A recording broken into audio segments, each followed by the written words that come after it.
C'est dans cette salle d'audience de Paris que débute ce mercredi le procès des complices présumés des auteurs des attentats de janvier 2015 contre Charlie Hebdo et l'Hypercacher. Fait rare, les débats seront filmés en vue de la constitution d'archives historiques de la justice. 5 ans et demi après les attentats, 14 prévenus sont appelés à comparaître devant la cour d'assises spéciale sur laquelle planera l'ombre des 3 terroristes abattus par la police. D'un côté, les frères Kouachi, qui avaient tué 12 personnes lors de l'attaque contre Charlie Hebdo.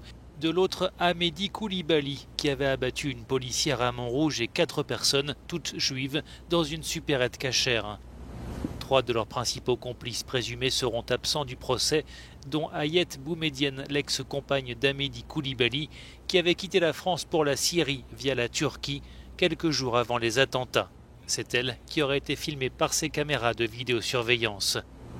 Donnée un temps pour morte, elle aurait été vue vivante en octobre 2019 en Syrie, où elle se serait échappée d'un camp. Les enquêteurs gardent espoir de la retrouver. Ayet Boumedienne aurait aidé Amédi Koulibaly à financer les attentats à travers des escroqueries. Elle encourt 20 ans de prison. Également absents de ce procès, les frères Belloucine, qui avaient eux aussi rejoint les rangs de Daesh en zone irako-syrienne avant les attaques. Ils pourraient avoir été tués dans des combats. Accusé de complicité de crimes terroristes, Mohamed Belloucine encourt la plus lourde peine, la réclusion criminelle à perpétuité, tout comme Ali Riza Pola, en prison depuis 2015, qui sera lui bien présent dans le box des accusés. Les autres prévenus sont présentés davantage comme des seconds couteaux. Ils ont servi essentiellement de soutien logistique en aidant à fournir des armes, des munitions, de l'argent ou des véhicules aux 3 terroristes. Un seul d'entre eux, Christophe Rommel, n'est pas jugé pour des faits de terrorisme et se présentera libre au tribunal.